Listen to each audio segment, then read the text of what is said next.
Hi everyone, my name's Ed. And I'm Naomi. And we work for Sydney Living Museums. It's so exciting to speak to you today from the Justice and Police Museum. And before we begin the program, I'd like to acknowledge the traditional owners of the land that we are on, the Gadigal people. This place dates back to 1856.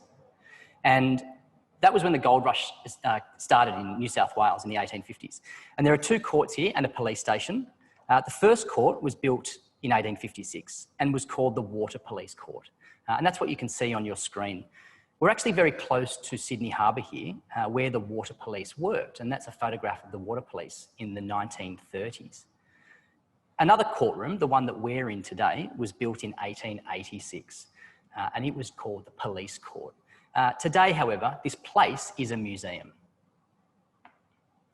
Now, today, you're all here to do a program called Wanted. Now, we know that one bushranger, Captain Moonlight, was in fact locked up here in the cells at the Justice and Police Museum.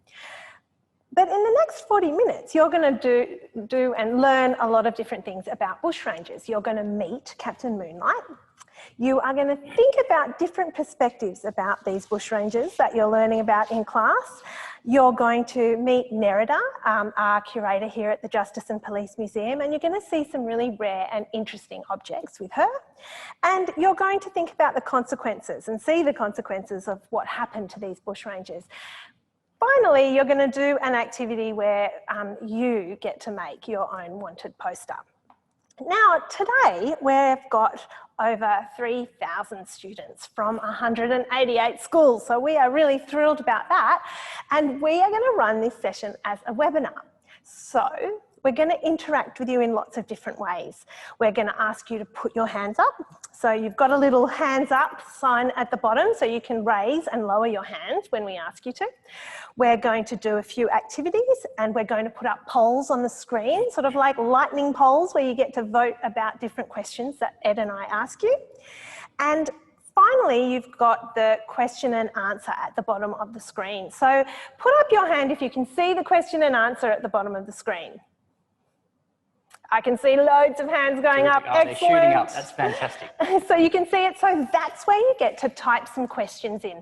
We have Colleen and Angela and Imogen all sitting waiting to type back answers to your questions. So ask us questions and Ed and I can see them as well. So, all right, well, why don't we do our first poll? So that's going to come up on your screen in just a moment. But the question is, what was a bushranger? Was it someone who looked after the bush? A person who robbed and stole from people and used the bush to hide? Or was it somebody who used to go for long walks in the bush? I'll give you some time to answer the question. You can see the answers coming in now, which is really great to see. Looks like they're getting it right, Ed. Yeah, I think they are. Oh, yep, everyone's voting. All right, we might finish that off now. I think everyone's on the right track. Of course, it was B. Well done. The answer was B. Okay, so bushranging actually began in Australia very soon after the arrival of the First Fleet in 1788. And over the years, more and more young men turned to bushranging as a way of life. Bushrangers stole guns and horses and valuables, and they often came into conflict with police. And that's what you can see in the artwork on your screen now. It's a painting from the 1820s that shows bushrangers in a gun battle with police. Now, the graph that should be up on your screen now, perfect, there it is, shows you the amount of stories that were in the newspapers in New South Wales between 1840 and 1870. So I want you to spend some time having a close look at it, because we're going to put a poll up in a moment. Okay, and I want you to work out which decade had the most amount of newspaper stories.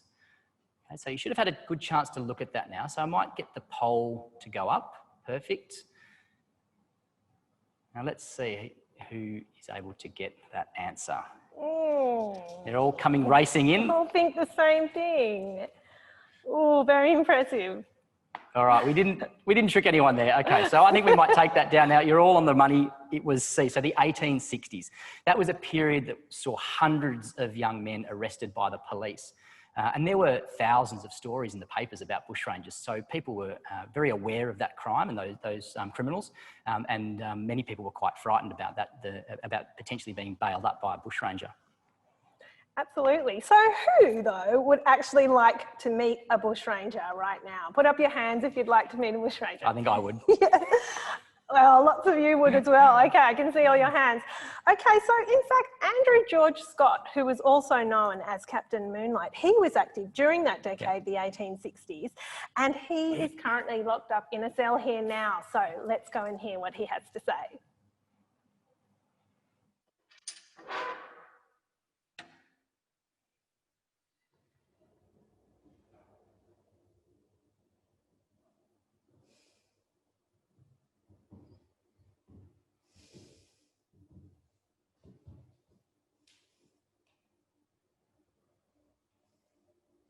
I am certain to be hanged. Me, Captain Moonlight, will surely swing. The citizens of New South Wales are fed up, sick and tired of bushrangers and their crimes. The public want a scapegoat. No one wants the truth. At least, locked in here, we are safe. Young Bennett, Williams and Tom Rogan are all that remain of my party.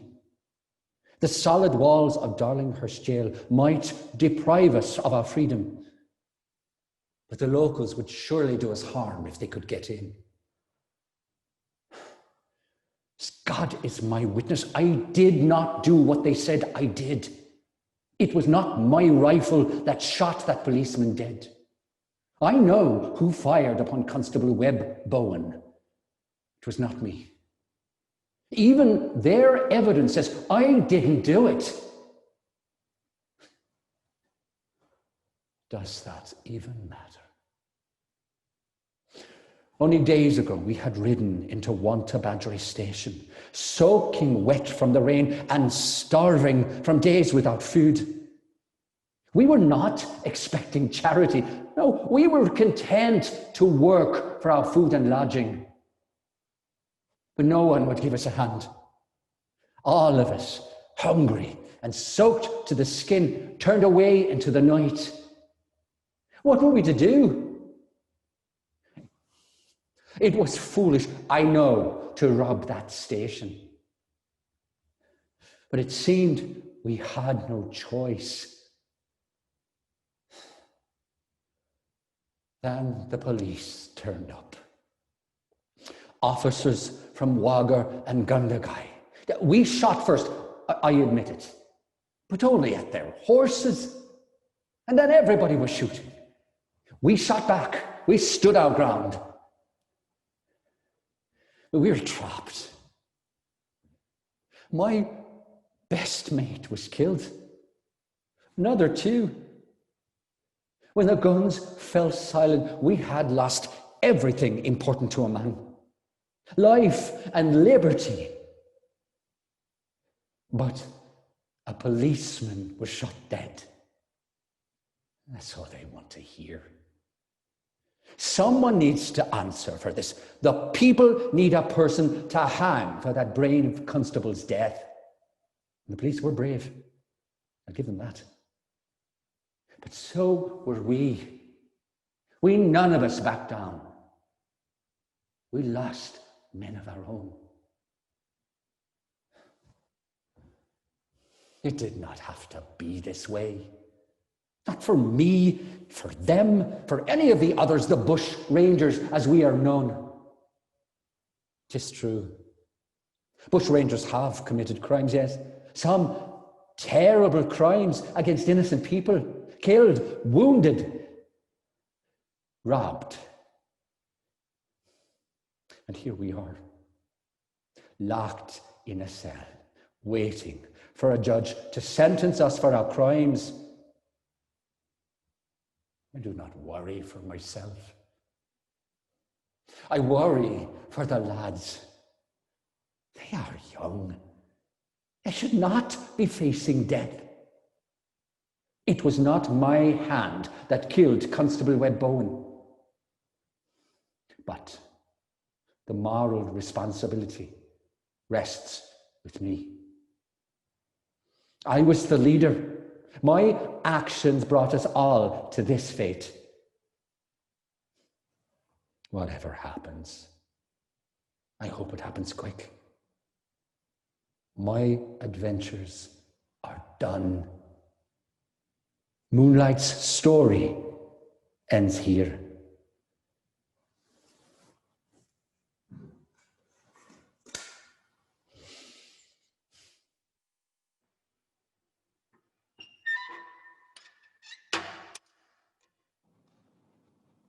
Okay, so Moonlight is locked in the cell with his gang and he's been accused of murder and he actually denies that crime.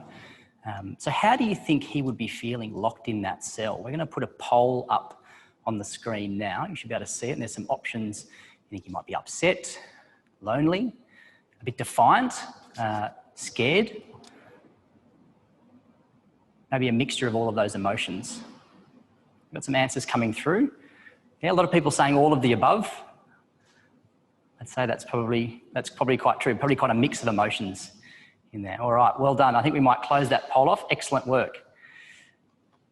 And now it is time to talk about some really special objects from our collection that relate to bushrangers.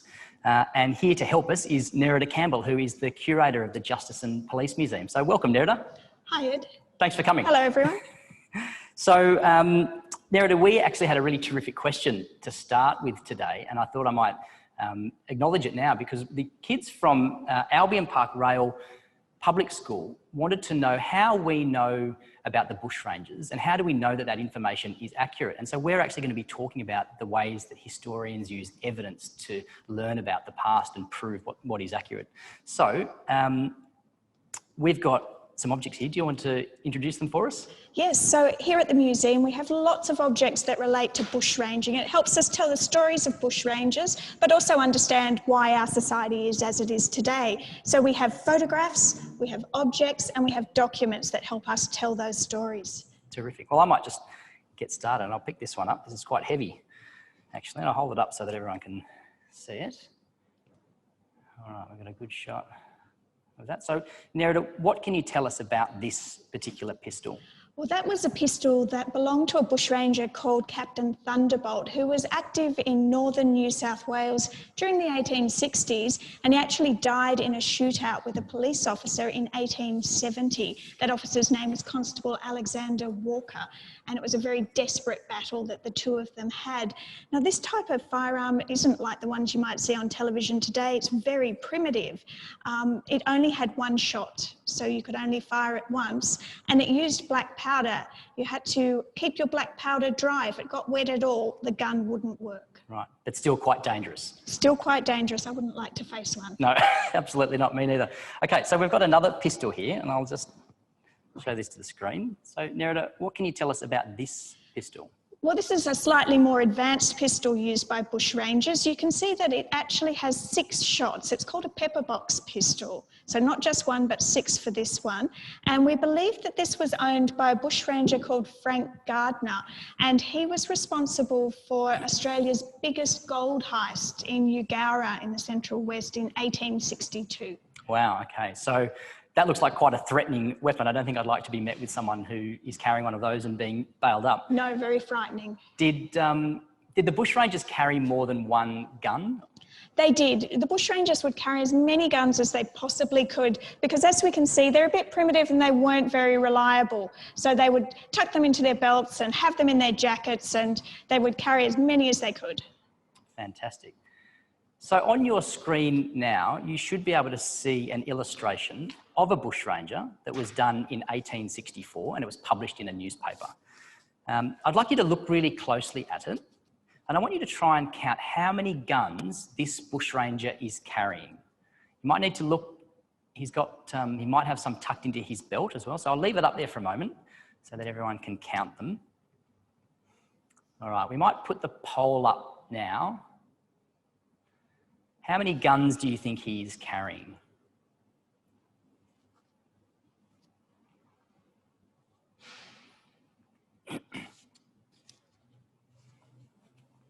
Excellent. So the answers are coming in, and yes, he's got 6 guns on him. You might, depending on your screen, you might not be able to see them as clearly as some of the others, but he's certainly got 1 long gun, which is called a rifle, and then he's got 5 other pistols, some of them tucked into his belt. So he's very heavily armed.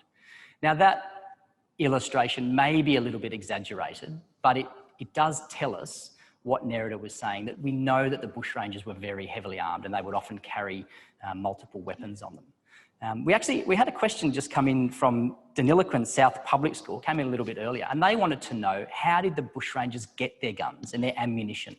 Well, the bushrangers usually stole guns from other people. So they'd hold people up, and the guns were one of the things that they really valued, and they'd steal. Things like the ammunition they'd get from their supporters, the bush telegraph. So the people who were their family and their friends would provide them with ammunition most of the time. Fantastic, fantastic. All right, so what have we got next, Nerida? A different type of historical source we're going to look at? Yes, let me hold this up for you. This is a photograph of a bushranger known as Tommy Clark. Now, Tommy, his brother and his cousins were busy in the area of Braidwood in southern New South Wales. They were very violent and vicious bushrangers. And Tommy here, we know from this photograph and what's written on it, is on a horse called Boomerang. And our researchers told us that Boomerang was a racehorse, so one of the fastest horses you could ride. We know that bushrangers really valued fast horses, so they could outride the police. Yep. And so were the mounted police, were they as good a horse riders as the bushrangers usually? No, bushrangers were generally really good riders, really comfortable on horseback. Many of the mounted police at this time were coming from cities like London or countries like Ireland, where they don't have bush like they do here in Australia. So they weren't as skilled a rider as a bushranger. Okay. And on your screen now, students, you should be able to see an illustration that shows a bushranger in the foreground, and he's galloping as fast as he can. But what can you see in the background? If you look closely, you can see two men chasing him. That would be the police. So maybe they're not able to keep up with him, and maybe he's able to escape because he's a much better horse rider and he's got a better horse than the police.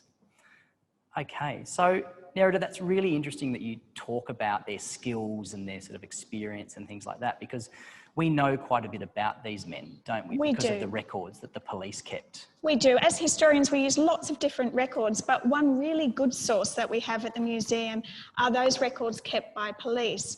And what they would do is they'd get the name of the person who was the bushranger who'd committed the crime, their age, where they came from, and what their occupation was. And what that tells us is that most of the bushrangers were young men born in New South Wales, so they were comfortable in the bush, and many of them worked on farms. So they were great on horseback, they were used to using guns, they had, they were good shooters as well. So they had those skills that were really important if you were going to survive out in the bush. Absolutely. Now we've got another document here. It is a little bit hard to see on the screen, but I'll hold it up for everyone. But Nerida, what can you tell us about this one, and why is it different to the other document that we just looked at?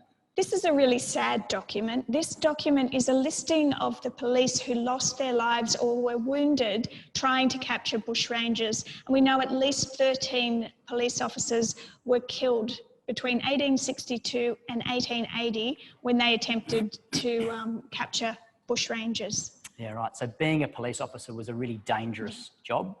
It was very risky, and you worked in very hard conditions. The photograph that you can see is a group of police officers, and they were actually involved in capturing Captain Moonlight, who is the bushranger that we met at the start of the program.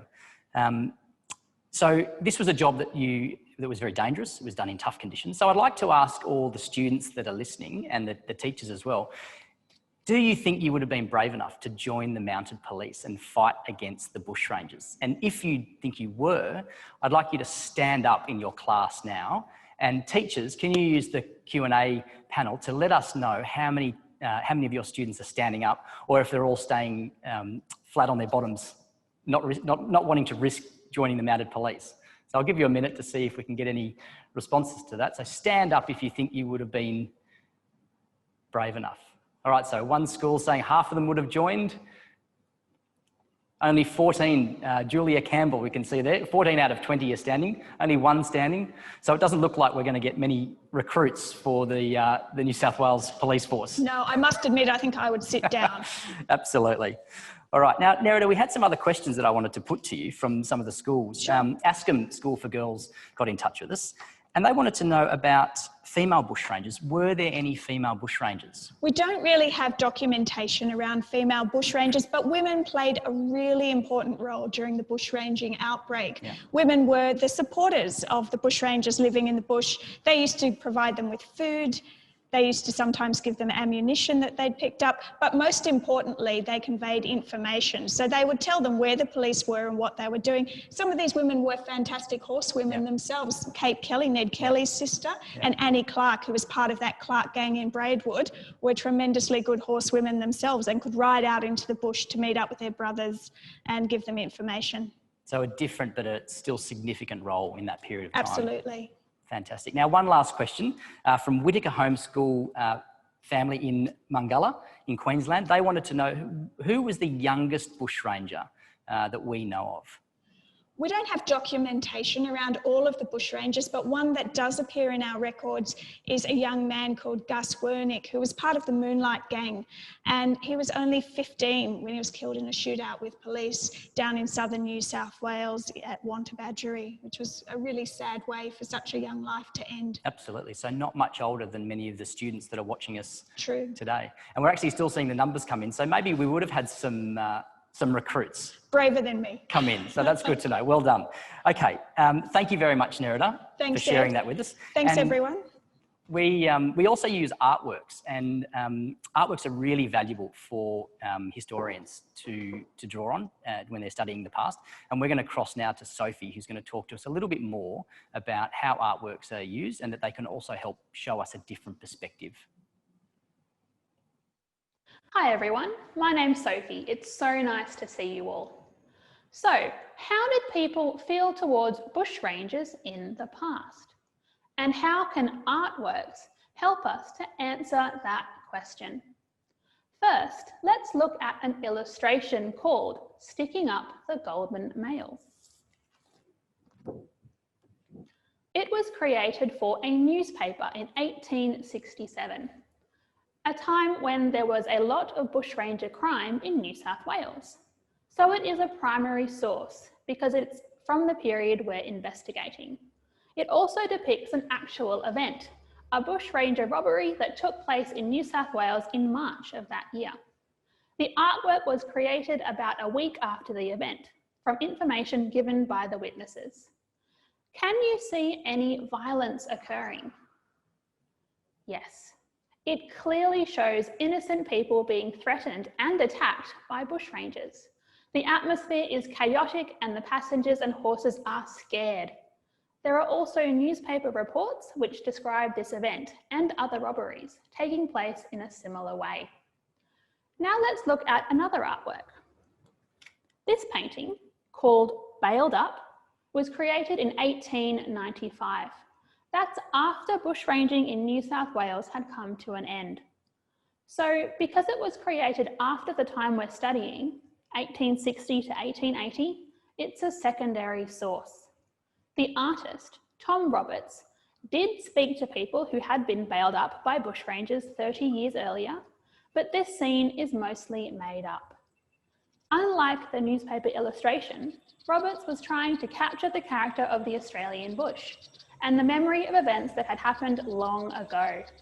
So it's quite a symbolic artwork and has become a very significant history painting. But can you see any violence? No, not really. At this time, Australian artists like Tom Roberts were painting scenes from Australia's past, and he has shown the bushranger robbery in quite a relaxed, almost tranquil atmosphere. Tranquil means peaceful. There is also no obvious violence towards the passengers being shown. That's a different perspective to the first illustration, isn't it? This different perspective helps us understand that after bushrangers were gone, people sometimes forgot about the seriousness of their crimes and the violence they committed. This famous artwork is on display in the Art Gallery of New South Wales, where lots of people can see it. As a historian, both artworks are valuable sources, but they tell us different things. This one shows us the violence bushrangers used and the threat they posed at the time. This other one is about how some people have chosen to remember bushrangers after they were gone. So thanks, Sophie, for showing us those. We use artworks all the time, don't we, Absolutely, Ed, all the when time, we're all the time. working with students? I want you now to have a think about what Sophie showed us, because we saw that those two different artworks of bushrangers were different. But have a look at this poll. How were the two artworks the same? Were they both by the same artist? Were they both showing bushrangers operating in gangs? Or were they both primary sources? What do you think? Oh, they're too smart. We thought that was a bit tricky, didn't we, Ed? But you're all, oh yeah, a few people are thinking, yeah, you're not sure. It looks like most of you are thinking number two, and that is what we were thinking as well. Both of them are really different, but they both show that bushrangers worked in gangs. Absolutely. So becoming a bushranger turning to bushranging had really serious consequences, especially if you were caught. So what we're going to do now is we're going to cross back to Captain Moonlight, who we met earlier in the program, because he's about to be sentenced by a judge. But just before we cross back, I want you to think about what punishment do you think he might receive? We're going to put a poll up now. You should be able to see that. So do you think he might get a long period in jail with some hard labour? Do you think he might be sentenced to death by the judge? Do you think he might be found not guilty, and be let go? Or do you think he's already escaped? I'll give you a minute to answer that. We've got about 40, it's climbing, a few different answers coming in, which is good. People sort of a couple of people think he might, some people think he might have escaped already. All right, we might wrap that poll up. I'm not going to tell you the answer. We're going to now cross back to the courtroom and we're going to see Captain Moonlight sentenced by the judge.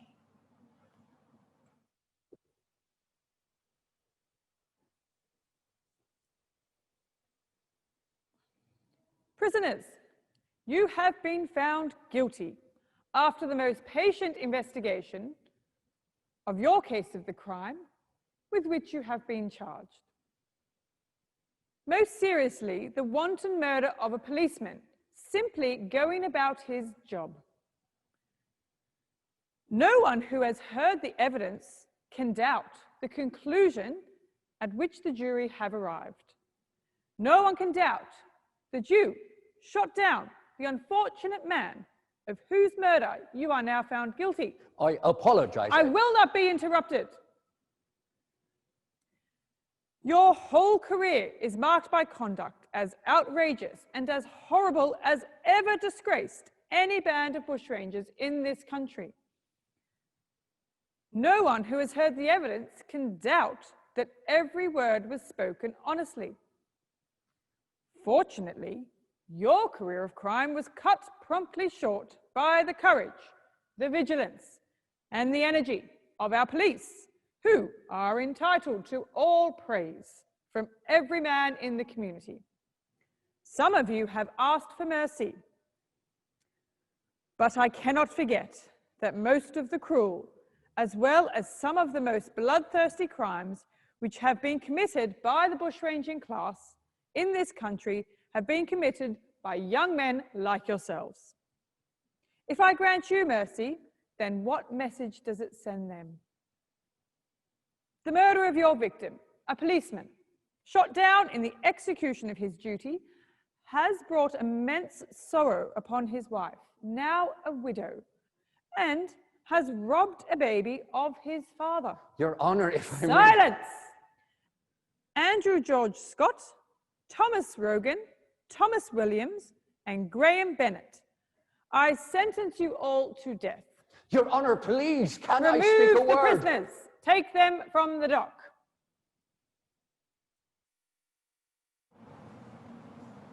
Wow. So Moonlight received the most serious punishment. He was sentenced to death, and many of you had picked that. However, most bushrangers weren't sentenced to death. Many were simply given very long periods in jail with hard labour. And then a number of other ones were killed by police in shootouts. So it was a bit of a mix, but regardless, turning to bushranging was a really serious choice. It was a serious crime and it had very serious consequences. Absolutely. Well, what you are going to do now is the activity, the creative arts activity, which is to make your own wanted poster. Now, we saw in the questions, one of the schools, you didn't put your name, but I saw your teacher's name. You said, how are the wanted posters done in the 1860s? Well, of course, Nerida told us during the break that they were printed, of course. They were printed, they weren't handmade, but you are going to now make your own, and you can choose how you make it. This slide that you can see is the task that your teachers have been sent. One side says what you're doing in the task, and the other side is a fact sheet about Moonlight, who of course you just met in our video conference. So I'm going to show you a few examples. Now, we've got a whole lot of examples, Ed and I, here on the table, and these ones were made for us by Masada College Primary School, so they've made it in all different ways. Here are some of the kids who made the posters, holding them up for you to see. So let me show you a few of them so you can get some ideas about techniques. So these first two you can see the kids have done, they've hand drawn them with pencils or with paints, and they've done the whole thing by hand with colour. You can see they've also burnt the sides and they've used coffee bags. They've sprinkled a bit of the coffee and wiped a wet tissue on it to make that sort of stained sepia look. Let's have a look at the next two. These ones have been done on the computer. You can see the first one's got the picture of Moonlight and it's all with the computer, and the other side's all the writings with the computer, but the student who has hand drawn it in the middle in black and white. Let's have a look at another two. So these two kids have gone with black and white pen and they've sketched out their bushrangers. You can see they've done different bushrangers. You can see Ben Hall on one of them, and I'm not sure what the other one is, but they look fantastic, very good drawers. And let's see the last two. These ones have taken a more artistic approach with a sort of a cartoon sort of style. I really like that one. And one's a little bit like Minecraft, isn't it? The little guy on there. They're great. Yeah, Thank you well for done, those. well done. So that is the end of the session today. We really hope you've enjoyed yourselves. We have really loved being able to bring you this session from the Justice and Police Museum and to share some of our collection items. Maybe just share with us by putting your digital hand up if you've enjoyed today's program. Yep, we can see. Terrific. Oh, We're look seeing at lots of hands go up. hands. That's wonderful. And thank you so much for your questions. I'm sorry we haven't been able to get to all of them. Hopefully many of you have had your questions answered by the moderators. But we're going to show you a resource now which may help answer those questions if you didn't get an answer today. So if you wanted to more information about the gold rush period and particularly bushrangers and crime in the colony, then Gold Rush and Bushrangers is a new resource that we've just launched, and it's got activities and artworks and not just content, but for teachers, hopefully it'll get the kids thinking like historians and give them the chance to sort of learn and pull evidence out of different sources that we've provided. So we definitely encourage you to check that out. And thank you for all the lovely messages that we can see coming through on the Q&A bar as well. Thank you. Yeah, that's lovely. And we've had a great time now, but that actually is, we've run out of time. So that brings this session to an end. So we hope you enjoy making your wanted posters in class, and we would love to see you again at another of our virtual excursions. I think Sophie's going to put up a little evaluation poll now for you when this session ends. And we also might send you an email in the future. But for now, Terrific. see you soon. Bye, everyone. Bye.